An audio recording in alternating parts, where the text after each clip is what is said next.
paling dekat-dekatnya hamba kepada Allah yaitu keadaan ketika sedang sujud, maka suruh memperbanyak doa di situ. Makanya kalau tidak suwe lek sujud niku ngoten niku.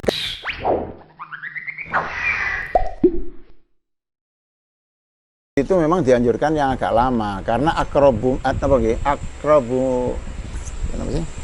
paling dekat-dekatnya hamba kepada Allah yaitu keadaan ketika sedang sujud, maka suruh memperbanyak doa di situ. Makanya kalau tidak suwe lek sujud niku ngoten niku. Doa yang nggak boleh diucapkan di lisan. Tidak boleh diucapkan di lisan. Doa napa mawon pun, doa dunia, doa akhirat monggo. Cuma tidak boleh diucapkan di lisan kalau tidak bahasa Arab. Nggih. Lek bahasa Arab doa napa kenging, nggih. Kenging diucapkan di lisan, doa napa mawon. Pada saat sujud dalam sholat, nggih. Pokok bahasa Arab. Kalau nggak bahasa Arab cukup di hati, di batin. Tapi nggak batal. Enggak kalau di batin, bukan. Kalau diucapkan batal. Walaupun apa? Minta surga kalau tidak bahasa Arab, ya batal. Ya Allah, saya sampean masukkan surga, ya batal. Malah bahasakan motor. Ya batal. Lu lek dalam hati enggak atau bahasa Arab mboten ya lucu sampean dirungokno kancane pinggir iki sembayang kok njak montor berarti nggih boleh enggak pada saat doa itu pada saat kita mengucapkan doa itu sambil sujud dan sujud itu juga tempatnya juga untuk berdoa tidak dalam sholat dong gini nggih terus kita berdoa dengan sujud. Ngeten nggih. Jadi sujud itu kan aturannya piyambak nggih. Sujud itu ada aturan Mbak. Sujud itu tidak boleh dilakukan kecuali ketika sholat, nggih, ya sholat. Terus ada sebab lupa di dalam sholat sujud. Ada ketika bacaan nggih. Contohnya seperti wasjud waqtarib. Biasanya kalau khataman subhanallah alhamdulillah itu sujud tilawan. Antum sujud karena nikmat, itu sujud syukur, nggih. Kalau tidak ada sebab, mungkin ini kurang sebabnya. Napa malih setunggal. Tidak boleh. Kados niku wau, aku tak berdoa kate sujud. Mboten sampean sembayang sunat ta. Hajat apa sampean sujud sing suwe, minta di situ, ngoten. Mboten moro sujud tok. Berarti salatnya itu sujud. Doanya di situ, mboten moro-moro sujud. Atau njaluk sujud, akhirnya pada ireng. Enggak, rupane napa keagamisen nggih. Nggih. Dadi sedaya niku anyar sedaya niku dudu ilmune. Lek mboten ilmune rupane sembayang tapi mboten dadi sembayang, nggih. Lho ngoten. Kan ibadah tapi lah terus nggih mana tergantung niat malih terus kanjeng Nabi pirang-pirang rupane amal dunia amal akhirat tapi dadi amal dunya oleh apa niate elek ya sembayang tapi niat cek didelok ikut lho rupane amal akhirat tapi dadi amal dunya tok pirang-pirang amal dunya tapi dadi amal akhirat oleh apa bagus niat turu iku amalan dunya tapi niatnya bagus apa engko lek apa sembayang bengi cek maem gue cek kuat ibadah adus engko lek berjamaah cek turu rupane amal dunia tapi dadi amal akhirat turu tarkul maksiat ya cek maksiat timbang paling ganjaran tapi yang bisa diniati baik itu hanya perkara yang mubah nggih perkara yang mubah kalau perkara yang haram walaupun diniati baik tetap nggak boleh mencuri tujuannya katanya dipakai bangun masjid nggak boleh rampok katanya digawe bangun opo gitu panti anak yatim tetap nggak boleh kalau begitu dan kelakuan yang wajib bisa nggih kok tutup mriku teng pundi nggih lu kayak nggih moro-moro sujud mboten enten moro-moro sujud kan sebab nun sewu lho nggih niat sujud lho nggih lek cuma niat nun sewu jengking tok mama mboten saged nggih bae loro iku gak sujud jenenge duduk niat sujud mboten niat ngenceng apa benakna geger. Lho mboten napa-napa lek niat benakna geger. Nggih. Nggih mboten asal. Nggih. Lho lek kepengin donga niku dalam sujud nggih sampeyan salat sunat mutlak lah. Ngoten sujude nggih lho ngeten. Gak moro-moro sujud tok.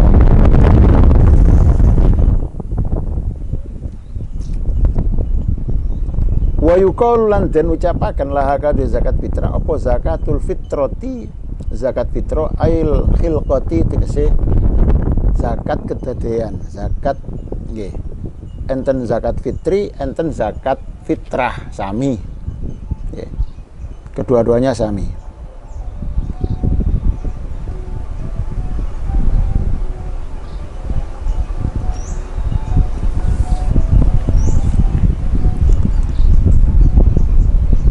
Dan ini jadi wana syariat fisana sana minal hijrah qabla idil fitri biyaumin wa ya tajburul khalal alwaqi fis shaumi kama anna sujud sahwi yajburul khalal alwaqi fis shalah. Jadi kita berpuasa itu kadang juga melakukan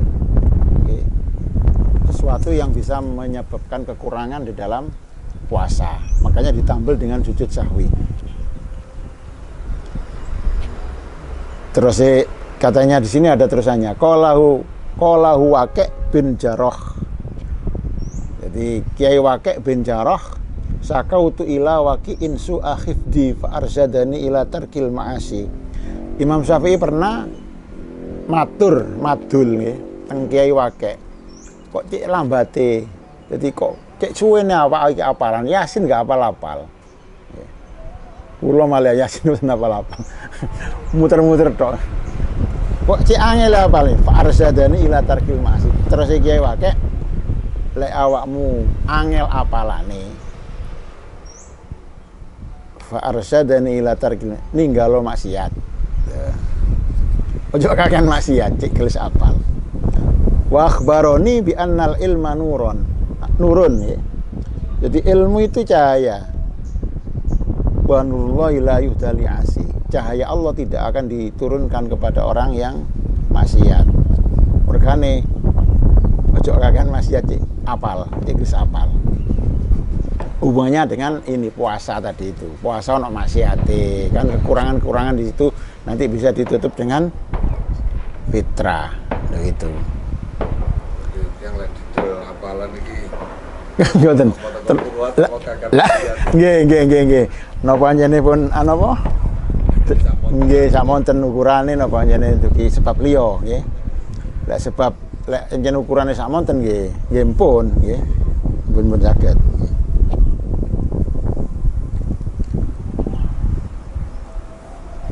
Wa tajibulan wajib apa zakatul fitri zakat fitrah bisalah sati asya'a kelawan telu piro-piro perkara al islamu suwiji Islam.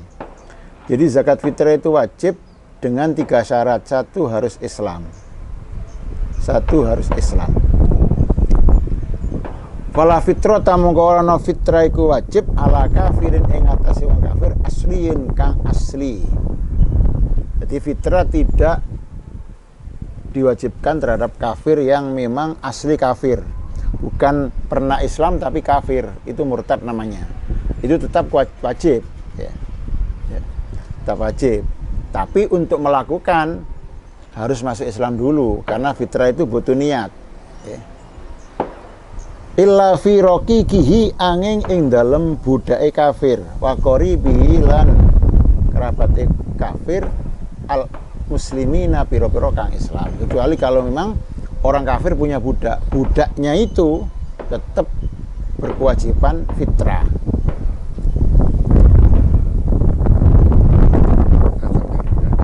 Asal betul, budaknya Islam.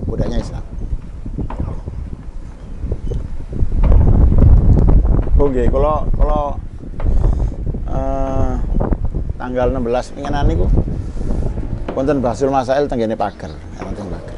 Niku yang dibahas masalah apa niku? Tirkah, tinggalan mayit. Jadi tinggalan mayit, tirkah itu jadi orang kalau sudah meninggal, hartanya itu namanya harta tirkah. Harta tirkah itu miliknya ahli waris sudah. Ya otomatis sudah miliknya ahli waris. Itu namanya malu sirkah, malu soroka. Ya. Jadi hartanya orang banyak. Loh, apakah harus cepat-cepat diwaris? Ngoten pertanyaan ini. Nah, keputusan dari Pak Sulman Salih sendiri, harta tirkah itu tidak harus cepat-cepat diwaris, karena harta tirkah itu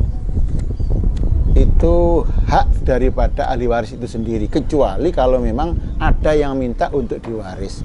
Dan minta diwaris itu tidak jelek, memang harus. Kalau sudah ada yang minta untuk diwaris dan hartanya memungkinkan, maka harus diwaris. Loh, apa artinya memungkinkan? Ada yang tidak memungkinkan, ada.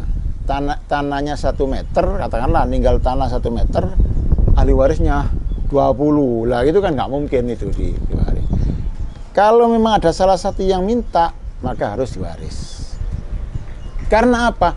Itu kalau tinggalannya ini, sementara ahli warisnya ini, meja ini ada nama saya, ada nama sampean, ada nama ini semua.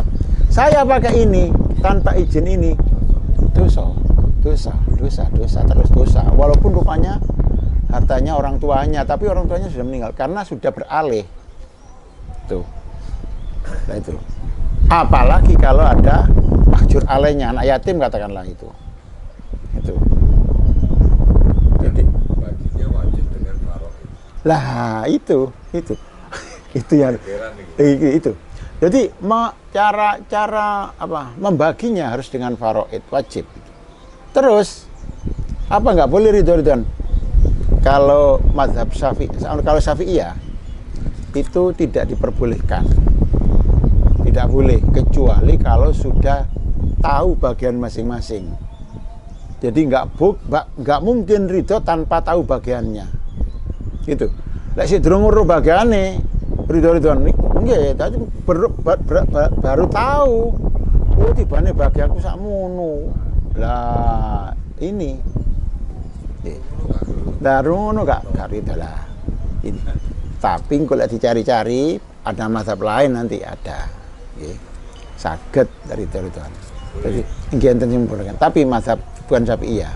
Nggih. Lah pun terlanjur nggih niku mawon. Nggih.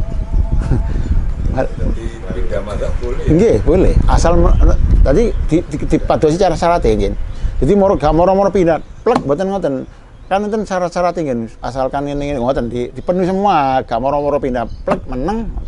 Nanti kemakai di luar sesi ini harus di Was. PR ini.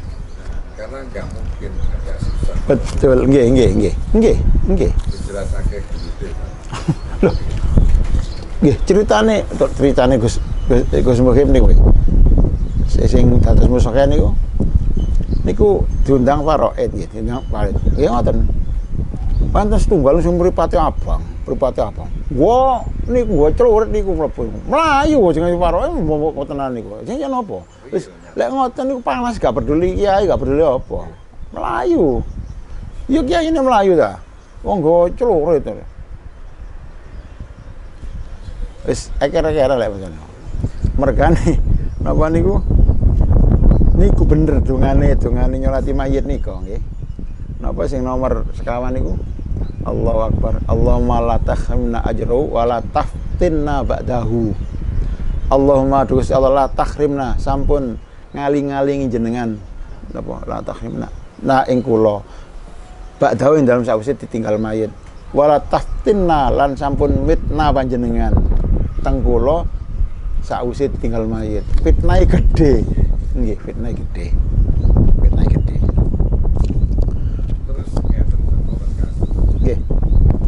Orang tua meninggal. Terus kan harta yang pada saat ditinggal itu adalah harta warisan. Nggih.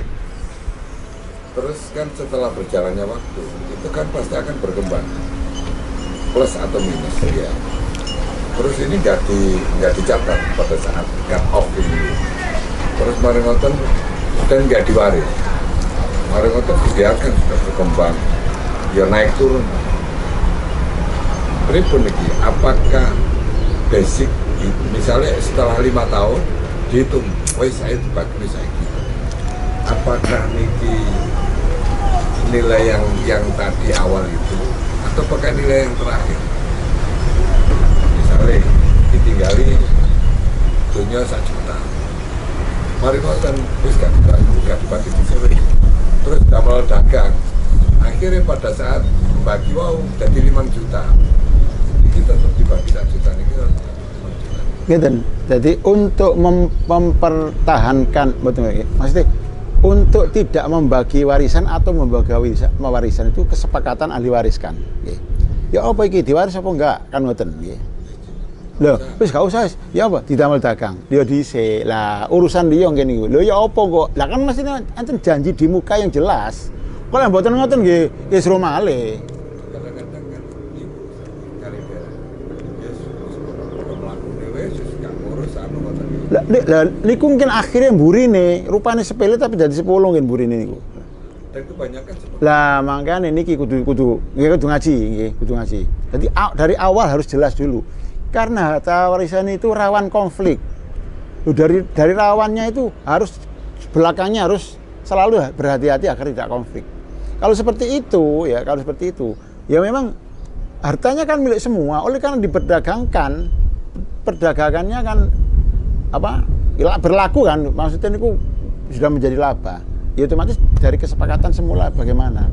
Kalau kita mengikuti bagiannya, ya otomatis nanti nggak sama.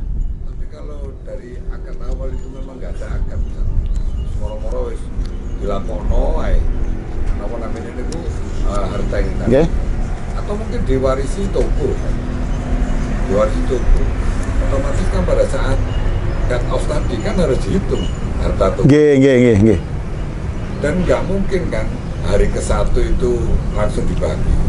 Mungkin pantasnya lek wong anu kan hari ke-40 kayak atau ngenteni 1C, ngenteni 1000 kan, dan ini nggak ada komunikasi. Ya apa iki? Sopo sing nglakokno kan wis gak enak wis lakono Kak, lakono Dik, lakono Mbak. Bon nggih. Itu yang sudah terjadi seperti itu. Makanya mulai sekarang nggak begitu. Begitu meninggal ya untuk menghindari Leono ada satu ahli waris mengatakan minta diwaris kok yang lain. Oh gak pantas. Itu jangan dihiraukan itu. Memang harus secepat mungkin itu. Maksudnya itu untuk menghindari itu. Tapi kalau sudah terlanjur. Nah, iki sing repot terlanjur iki. Kebanyakan seperti Nggih. kenyataan. Nggih. Makanya memang mudah untuk wis gak apa-apa. betul nggih. Prakteknya sulit, betul. Karena menghadapi orang banyak di samping itu kita dalam keadaan duka kan. Ngomong ini, "Wah, bapak sih wis kaya anu wis." Lah gitu nantinya. Saya pun desa dengan wis daripada koyo ngoten itu sudah dari awal orang tua itu memberikan wasiat. Wis tanah sing kono tekmu, tanah sing kono tekmu, tanah sing kene tekmu. Loh, wasiat itu kalau memang lebih dari sepertiga harus ala ijazatil warosah. Kalau lebih dari sepertiga itu harus kesepakatan ahli waris. Kalau ahli waris iya, kalau tidak. Yang lebihnya itu. Ya misalnya didudukkan sekalian. Loh, lek sing saya mboten ngoten. Dihibahkan waktu hidup. Waktu hidup sudah dihibahkan. Betul itu. Ditata dihibahkan kita. Nah, katakanlah tinggal rumah itu tok sudah, hanya itu tok yang diwaris nanti, gitu. Jadi satu-satunya jalan oleh karena itu cara mboten menghindar, nggih, untuk tidak faraid kita tidak boleh, nggih. Ya itu dihibahkan waktu hidup, asalkan hibahnya hibahnya sesuai dengan syariat. Sebab kalau hibahnya tidak sesuai dengan syariat, cuma merubah bentuk D saja, nggak cukup kalau orangnya sudah dewasa. Nun sewu nggih. Jenengan hibah teng niki. Cuma dirubah suratnya tok. Enggak cukup itu. Itu namanya belum lozum. Nggih. Belum ada qobet. Nah, belum qobet. Belum yo lozum ya apa? Lek saisa tapi belum lozum. Ya napa? Nanti setelah ditinggal nanti hibahnya ini atas persetujuan ahli waris. Diteruskan apa enggak hibahnya itu? jadi apa enggak? Semua ahli waris sepakat jadi. Tapi kalau sudah dikobet, ibaratnya akuah sudah ditampani, makanya kenapa hibah itu ada ijab kabulnya. Jadi kalau sama niki diparingi tanah sing mriku, mriku dikelilingi isi kita wis gitu. Itu. Dan apakah yang seperti itu ahli waris yang lain harus juga tahu? Lo kalau hibah mboten kudu saksi, mboten. Mutlak. Mboten nggih, mboten. Tapi untuk oleh karena sekarang itu cuma kalau agama tok gitu kan kurang. Nggih, niku untuk menghindari konflik. Kalau memang sampean ngundang ahli kiai lah katakanlah, ya sudah, itu sudah sah. Orang memberikan sesuatu kan nggak butuh saksi. Sampean memberikan ke saya apa mobil kan nggak butuh saksi, sudah sah kan. Pokoknya saya terima. Impun. Urusan legalitas. Lah untuk agar terhindar dari yang dijelaskan lah. Anaknya 5 katanya. Awakmu sing iko tak iko. Siji dijak mriku. Jadi nggak hanya sekedar ditulis. Lah enggak boleh. Nggih. Betul iki. Lah itu kobetnya seperti itu. Malah kalau rumah itu barang-barangnya tidak dikasihkan, itu dikeluarkan dulu. Ya siki sing kan. Engko marono aku titip barangku tak titipno kene. Gitu malah gitu. Lah lek sak isine itu. Nggih. Ngoten. Karena faraid itu ya kelihatannya mudah. Betul, prakteknya yang sulit. Yang kedua seperti harta toko atau apa misalnya. Kan ya menghitung itu nggak mudah. Sulit. Terus besok buka lagi kalong, pulaan, dan mengaudit itu kan juga nggak mudah. Dibagi biro, yang dibagi itu koneki barangnya, gak dodolan meneh. Nggih. Kan pada sana. Atau dinilai, estimasi dia susah juga. Oh itu betul, upaya 1 juta, gak jari kurang juta kan ya. Tapi ibadah di Nggih. Lho, boten dibakan waktu hidup niku dibakan. Boten yang kita tempati kita ibakan sekarang aku saiki ngono. Lah, betul. Ngoten. Nggih. Syukur mandar muga anak Jawa. Lho nggih, niku tok. Nggih, ngoten. Jadi nanti timbang ruwet di belakang, ya di depan sudah dibagikan. Tak seumpama begini. Enggak ada batasan kalau itu. Enggak ada. Sampean kasihkan semua. Hibah itu tidak harus ke anaknya. Barangnya sampean dibagikan ke saya, anaknya enggak terima ya, enggak masalah.